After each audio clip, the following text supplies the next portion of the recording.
Hi అండి, ఎలా ఉన్నారు అందరూ? Welcome back to my channel. ఇవాళ వీడియో వచ్చేసి సమ్మర్ స్పెషల్ ఆవకాయ పచ్చడి ఎలా ప్రిపేర్ చేయాలో చూపించబోతున్నాను. దీనికోసం ముందుగా ఒక మీడియం సైజు కేజీ మామిడికాయను తీసుకొని చిన్న చిన్న ముక్కలుగా కొట్టించుకొని టెంక మీద ఉండే పదార్థాన్ని తీసి పక్కన పెట్టుకోవాలి. తర్వాత ముందుగా కోర్స్ చేసి పెట్టుకున్న అరశుడు కల్లు ఉప్పుని కొంచెం కొంచెంగా యాడ్ చేసుకుంటూ 2 టేబుల్ స్పూన్ల మెంతి పొడిని అలాగే 3 టేబుల్ స్పూన్ల ఆవు పొడిని యాడ్ చేసుకొని ముక్కగా పట్టే విధంగా అంతా ఒకసారి కలుపుకొని పక్కన పెట్టుకోవాలి. నెక్స్ట్ ఒక అరశుడు కారాన్ని కొంచెం కొంచెంగా యాడ్ చేసుకుంటూ కారం మామిడికాయ ముక్కకు పట్టే విధంగా ఒకసారి కలుపుకొని పక్కన పెట్టుకోవాలి.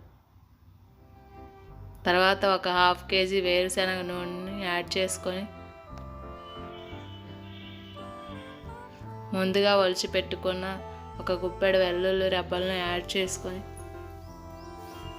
అంతా కలిసే విధంగా మరొకసారి కలుపుకొని నైట్ అంతా పక్కన పెట్టేయాలి.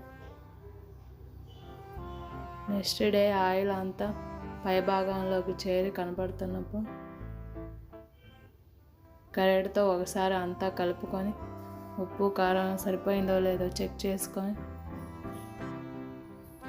ఒక ప్లాస్టిక్ డబ్బాలో కానీ లేదంటే గాజు సీసాలో కానీ స్టోర్ చేసుకుంటే సంవత్సరం అంతా నిల్వ ఉండే సమ్మర్ స్పెషల్ ఆవకాయ పచ్చడి రెడీ.